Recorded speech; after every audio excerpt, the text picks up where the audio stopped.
It is 4 p.m. on Monday, December the 3rd, 2018. This is a regular meeting of the Augsburg Region Political Party. Mr. Davis? Mr. Chairman, there are some letters and communications of board, nothing requiring board action, but I would like to point out specifically the letters of support for the Essential Air Service Program. We've got 16 significant letters of support supporting SkyWest United EAS, United Express EAS bid that'll be submitted to the U.S. DOT's docket. This includes from our federal, state, and local officials, 3 county development agency, the city of Ogdensburg, Ogdensburg Bridgeport Authority, of course, 5 colleges representing over 11,000 students, 2 county cooperative educational service district that spans 18 school districts, Ogdensburg City School District, and a couple of other private businesses in there as well. So we will be doing some thank you letters for the advocacy as soon as we get these all submitted and make sure they're in both dockets. Very good.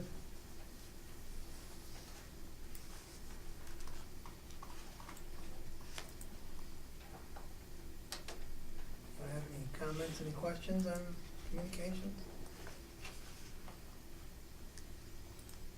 Okay. Board minutes, November 8th and 16th. Have they been reviewed? Yes, they were. Were?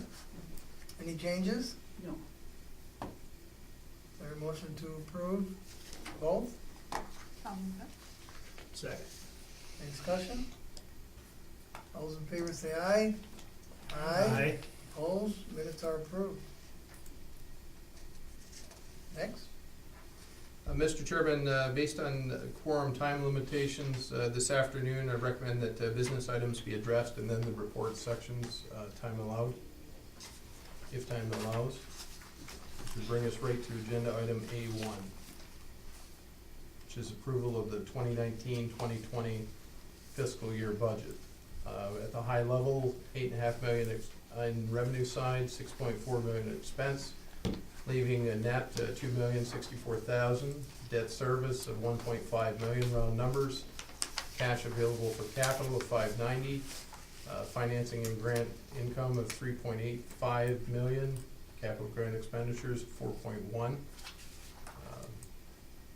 capital expenditures of $235,000, leaving a net cash flow of $188,285. And at this point, I'd like to turn it over to Jim to go through the operating and capital budgets and the various 16 pages of goodies you have in front of you. Thank you.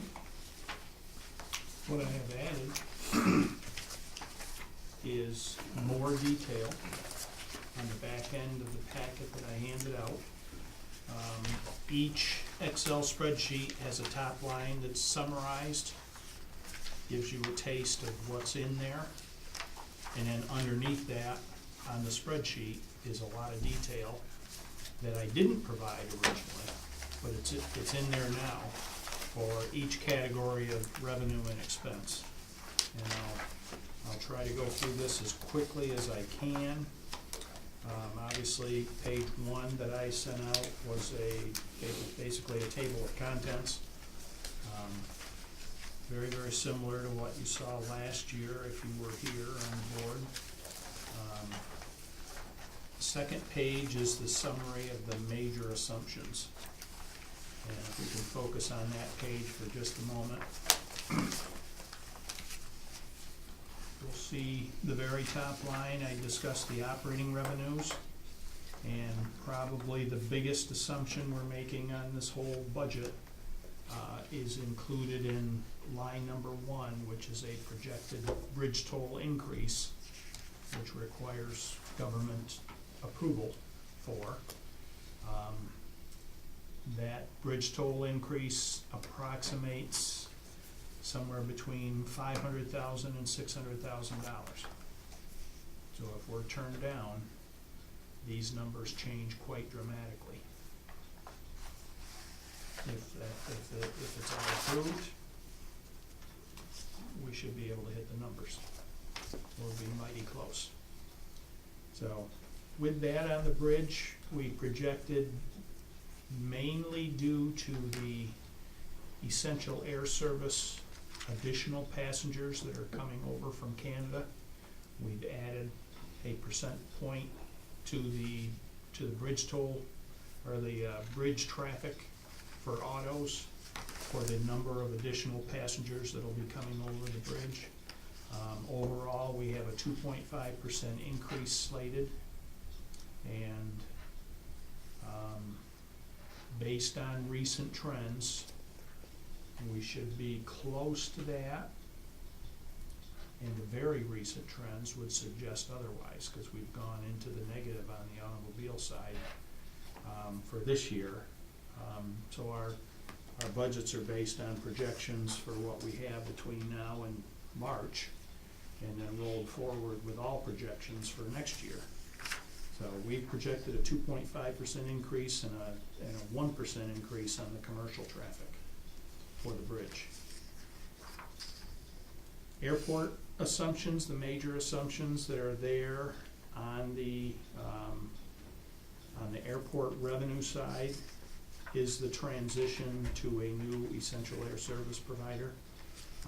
It provides increases in PFC revenues or charges, passenger fare charges, that we see. We see $4.50 for every passenger that go through the Ogdensburg Airport.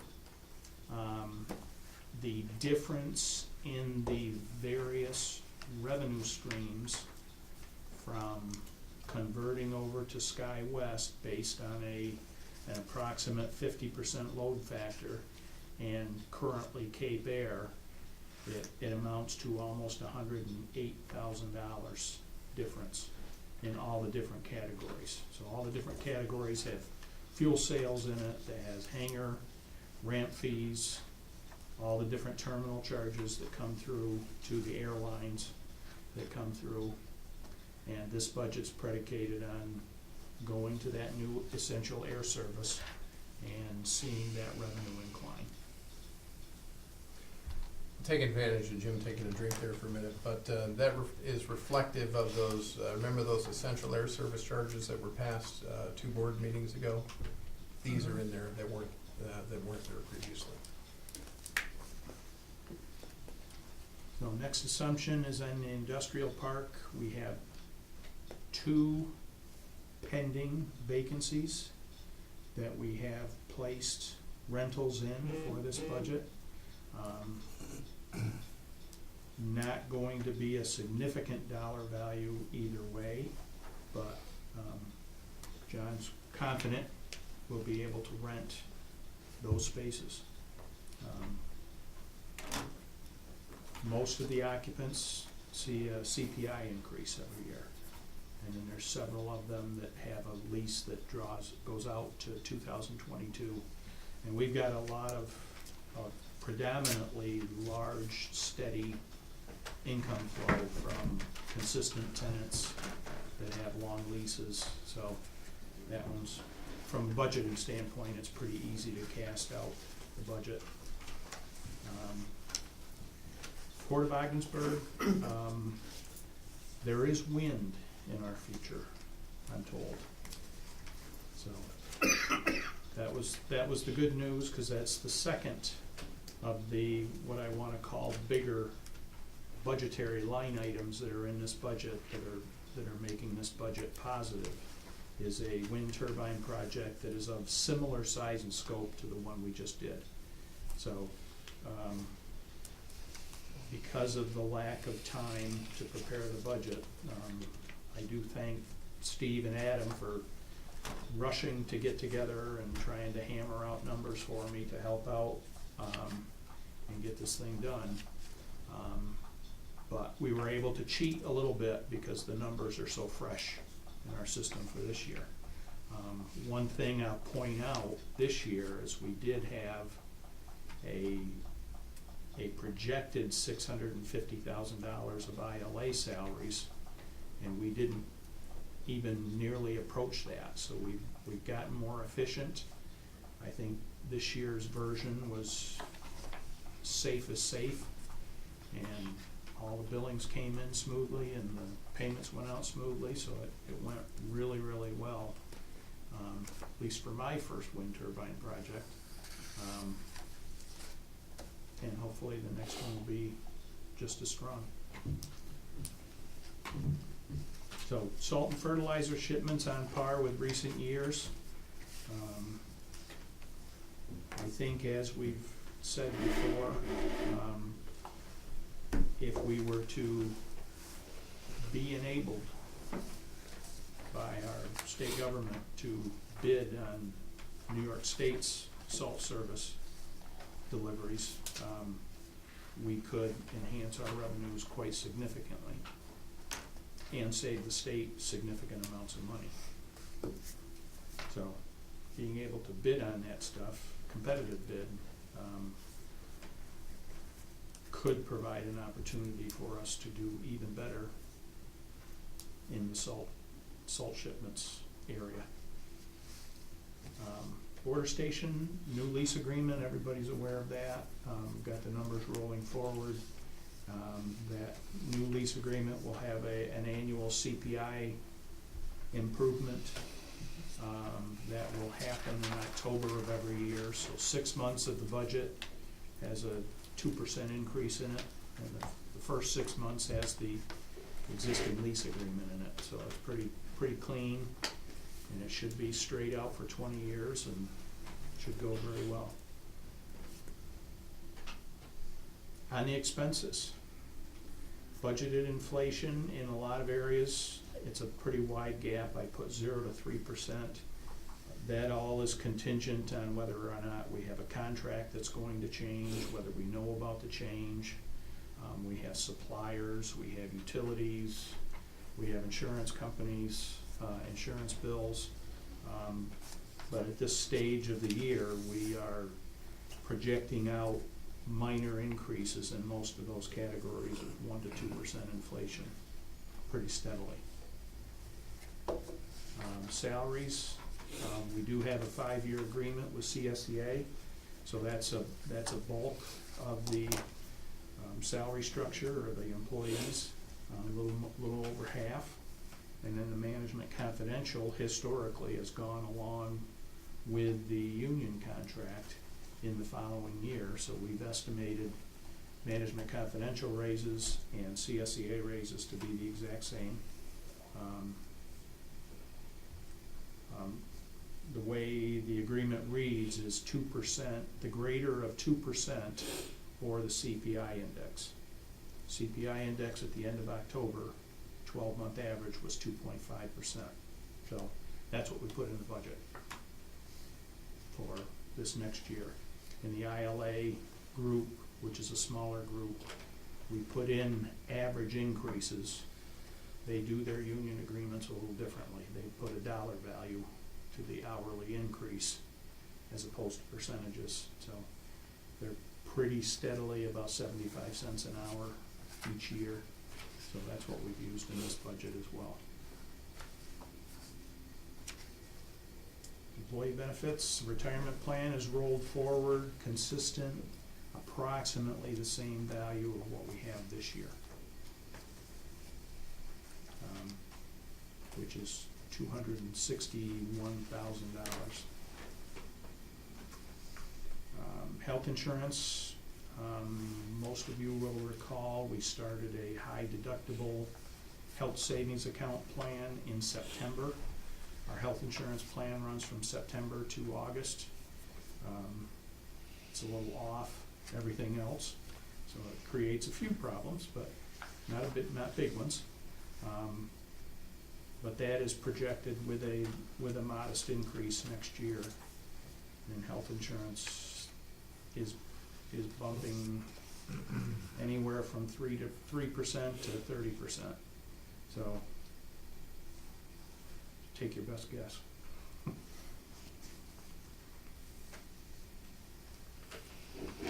know as a hospital finance guy, I never got 30%.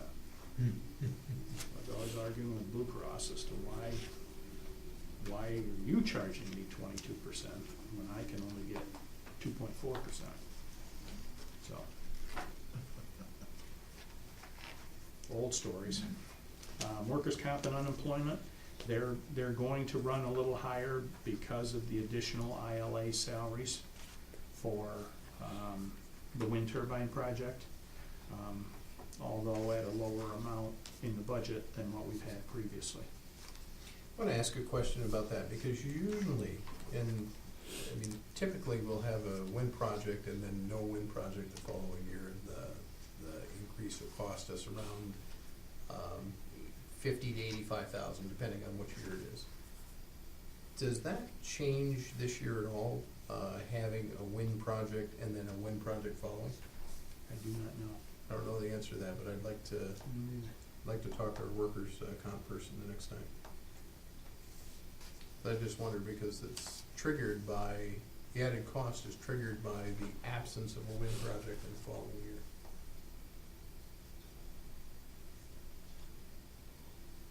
Sorry, And I don't mean to throw a then wrench into bumped it up. things. It's just- Unfortunately for me, I haven't gone through a whole procedure yet with Okay. the unemployment. What's the, Well, let's ask. the But- historical I think fact workers' that comp, they're gonna owe us back money. we haven't had an issue on it. So you would think that might play into it. Audit every year, don't they? Yeah. If we had a history of, cases, it might be worse. If we don't, which is a good thing, let's hope we don't. I wonder if that would help with our rates. Rates usually depends on the type of job. CSEA employees that are office staff, Right. lower rate. The Right. guys at the airport, a higher rate. Right. The guys that work in the heavy equipment, much higher rate, and port would be a very high rate.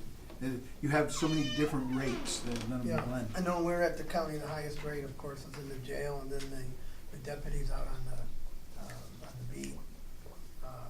But some of it had to do with, like I say, history. Yeah. Claims that have happened to stay around a long time, don't you kidding?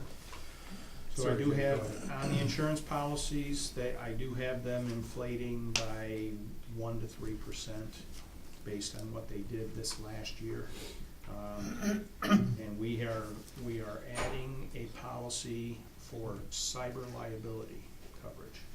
It'll be about a $12,000 premium, I believe, but that's what I put in the budget. What does So- that give us, Jim? What's that? What does that give us? Cyber liability? Yeah. Is that what affects our system, or, Yeah, I'd Internally- rather ask Russ that. He knows more about the details, but, we didn't have much exposure in the hospital side, in my years in the hospital business. But we've had 2 episodes here, right, and it provides us with, I'm guessing just liability coverage, but it Cost us the protects last. us. yeah. Cost us for hardware, we had to buy. No, I Yeah. understand, but how much did it cost us the last 2 breaches this year? This year, I believe in hardware equipment, it was $3,700 for the server or thereabouts, which is, I think, under our deductible. Kind of makes sense, because I was thinking it was $6,000 all in. Is it enough to justify a $12,000? Yeah, and premium? we had some extra fees with Russ, some extra hours, that could have been applied to a claim, but that really was it at that point. In answer to your question, is it worth the added cost? Absolutely, because the type of attack that we had, without getting into all the specifics, was about the best kind we could have had, and we got off the easiest that we could have gotten off. So since then, we've strengthened our system. Or would be, I don't know the answer to this, but are we better off to invest in some sort of better security system versus the insurance? Just out of curiosity. Well, we need a combination of both, because, this is, let's take it away from computers for a minute, we're talking about, do you have a fire system in your home or business, or do you have fire insurance? The answer is you wanna have both, because there's a mix there between the risk and reward. You wouldn't wanna have all insurance and no fire extinguishers in your home, or business. This is something, though, I think that, when we get this approved, formally, by the board. I think we need to get the insurance agent in here and have him describe what it covers, what it doesn't. I mean, it's just, you know, because we by no means are experts in this side of things. Wade, do you do a lot of wire transfers? So, Does this insurance cover that too, or do you need extra coverage? it's more in, well, again, we're on camera, we don't, but we can say this, I mean, we don't do anything in electronic mode. It's a combination of manual mode with callbacks. Okay. So, And we just For buy that reason. insurance under practice for it. But It'll be people are hack- interesting They're hacking everybody. to see that when it comes before us, the proposal. Yeah. In the professional fees and contracts, many of the contracts are rolling forward with very similar numbers. As many of you will recall, we've cut a lot of those contracts early in 2018, which we're now seeing the benefit from on the cost side. Janitorial comes to mind, the FBO office comes to mind out at the airport.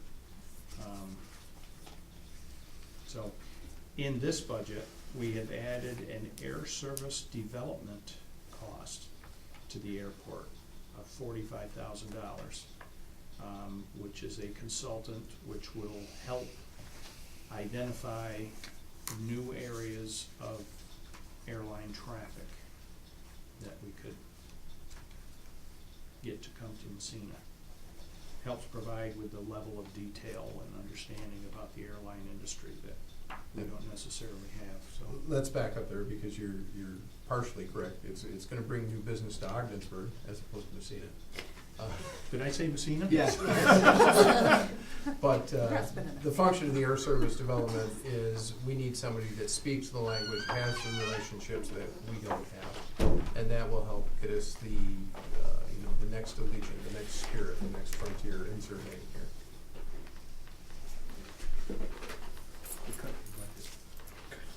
Okay, we were just talking Down to about 50. Messina. Absolutely, that's why we left that on the mind. The other thing I did too is I added $10,000 in there for strategic planning costs. Our strategic plan is getting a little dated, and coming up in the new year with the new board configuration, it makes sense to do some strategic planning.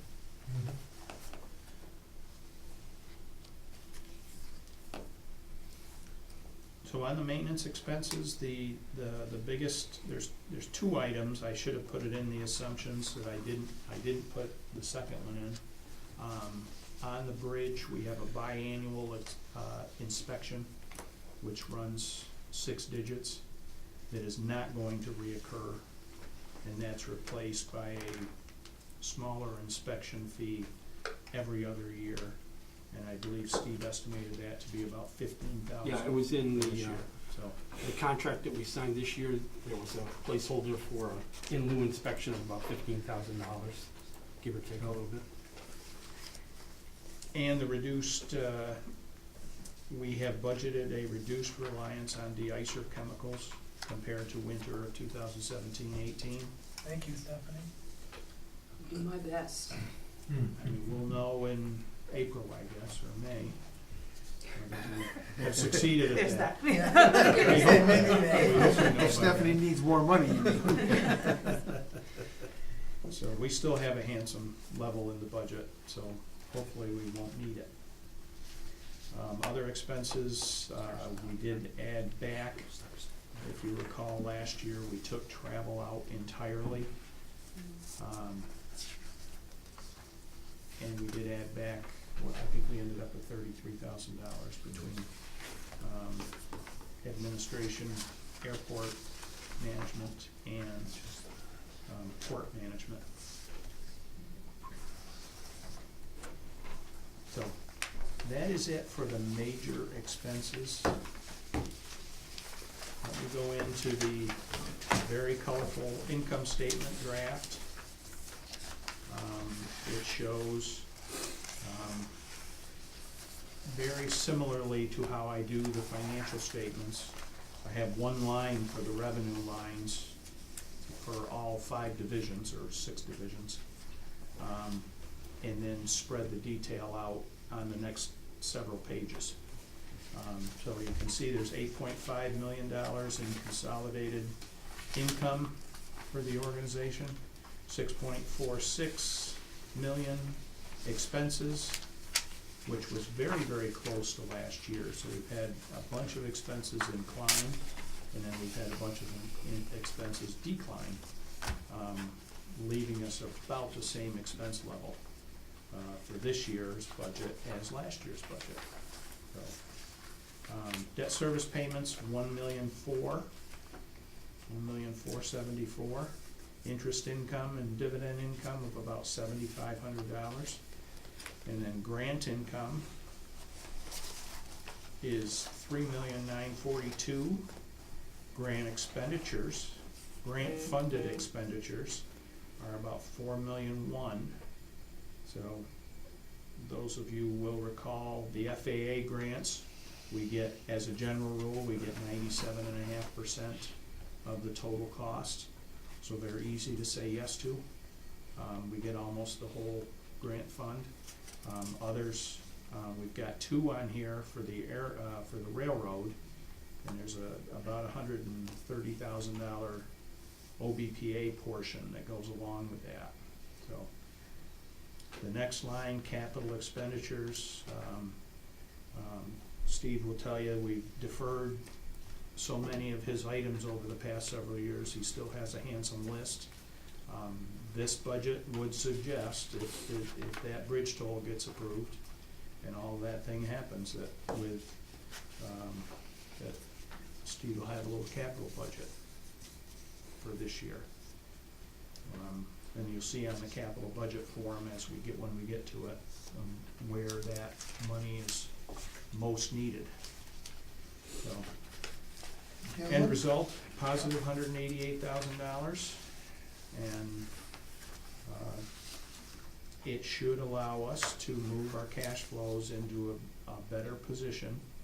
This year we've used our extra cash to pay old bills, primarily through the wind turbine project.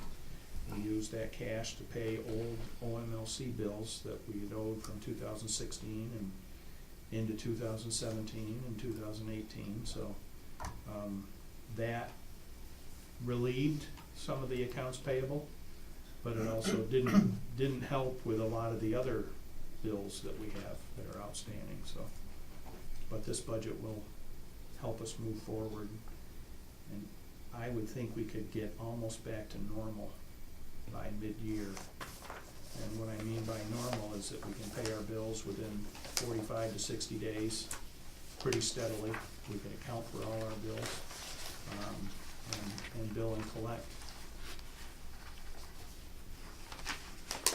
And what's the $2 million at the airport for the non-operating grant? For the airport, that's accumulation of 3 or 4 line items. The airport improvement plans are all in place, and they include the water drainage study. There is money there for, what does MELF stand for? That's the approach light system. The approach light system. Is this part of the, are we saying that the $1 million we get a year because of employments, we're including that as a grant? That's in there, yes. And these numbers don't ever match up exactly to the ACIP sheet you Right. have because of the difference in the federal year and our fiscal year. They're different. They're offset by 6 months. Right, but we're gonna recognize that financially as a grant. The $1 million coming in? Yes, Yeah, yes, it's recognized as part of the ACIP. okay. And as you mentioned, just as a note, on last year's budget, our net income was 0. And this year it's positive 188,000, so that is an improvement.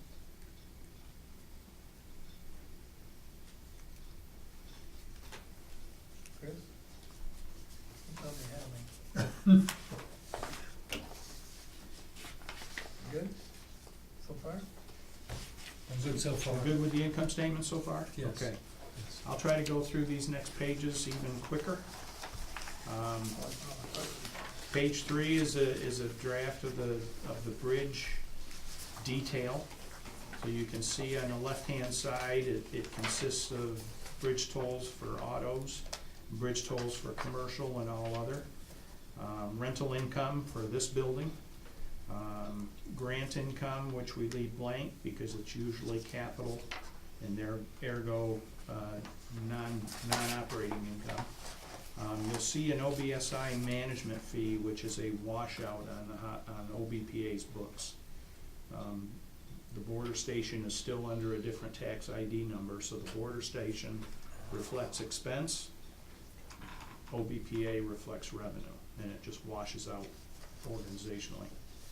If we Excuse me? remove the border station Pardon me? as a separate entity, then it would just show as. That could disappear, Right, Yeah, just show as it. income for us, right? right. Yes. And a reduction in cost as well, because we wouldn't have to pay the $4,500 a year to audit it as well. Right. So- Where are we in regards to that? Well, right now, we've got to get the new lease agreement with the border station in place between GSA and the OBPA. Once that happens, OBSI can go away. Good, good, Right now, OBSI still needs to hang around. okay. It's a process though, it's not simple. I'm sure it's not. So there's a small advertising income that comes through, and other miscellaneous incomes that come through. So, in your packet, and I'll do this as an explanation, there is a black and white after page 16. There's a black and white, the other half of the Excel document. And for me, it's in color. For you guys, it's in black and white. But it really explains the details. If you are hungry enough to follow along on the number side, the spreadsheet goes down and gets into more detail of how the auto crossings numbers are created, and how the commercial truck traffic is created, and then the totals, and then we apply the average toll charges to those. And as I said before, the biggest part of the bridge budget is the approval of the bridge toll increase request that we will begin submitting any week now. We're picking the process up where we left off. So that's the explanation on the bridge. Next report in there is airport. We have a little more detail. We have, excuse me. We have hangar rentals, corporate rentals, facility fees, which are primarily ramp fees. PFC charges are passenger fare charges, which are government control. Grant income, the SOAR grant is in there as an operating income. And ideally, we can find expenses that we already utilize and spend to apply that money to. Land rental, building rental, auto rentals, they're not very big numbers. MAPCO parking fees, their estimate came in a little higher than mine. FBO fuel sales, some of those numbers are increasing. We have the increased amount from the additional flights with SkyWest, hopefully SkyWest. The commercial traffic that comes through here and gets fuel is steadily increased over the last couple of years, and we're continuing to hope that it does the same. Again, a small advertising miscellaneous income, and in a new line item called FAA LEO reimbursement, which is 25% of our budget. So that's a new line item in this year's budget. Just a quick explanation on that for some of our newer board members. The law enforcement program can get reimbursed if you have a statement of joint objectives and you have if you meet certain criteria up front. Our current arrangement doesn't meet that. Our new one that's anticipated to go into effect in the June, July timeframe does.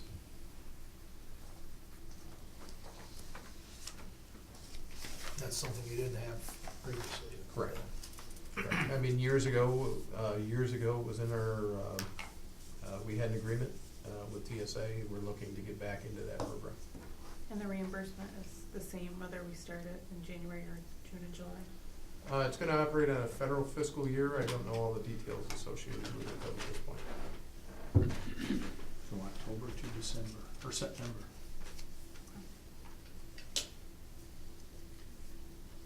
Okay, likewise, in your secondary packet, I've got the bottom half of that Excel spreadsheet for the airport, which gets into a little more detail.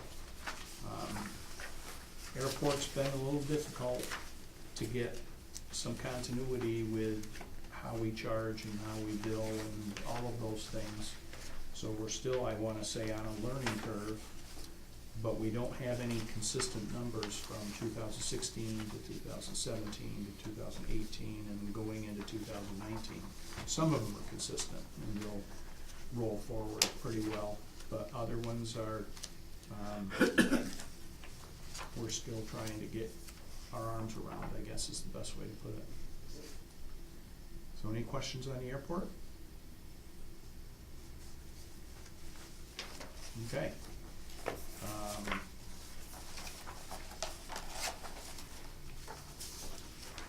Next page is the industrial park.